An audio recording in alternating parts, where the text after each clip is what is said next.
సాక్ష్యమిచ్చేదా, మన స్వామి యేసు దేవుడనుచు సాక్ష్యమిచ్చేదా. సాక్ష్యమనగా కనిన వినిన సంగతులను తెలుపుటయే సాక్ష్యమిచ్చేదా. అవునండి, ఈ క్రైస్తవ జీవితంలో సాక్ష్యం అనేది చాలా ప్రాముఖ్యమైన విషయం అండి. దేవుడు మన జీవితంలో చేసిన మేలులు ఇతరులకు చెప్పడమే సాక్ష్యం.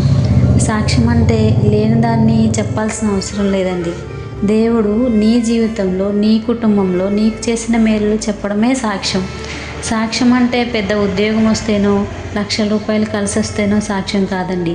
ఉదయకాలం నుండి రాత్రి వరకు మనల్ని క్షేమంగా దేవుడు ఉంచినందుకు సాక్ష్యము. రాత్రికాలం పడుకొని ఉదయకాలంలో సజీవ లెక్కలో లేపినందుకు సాక్ష్యం.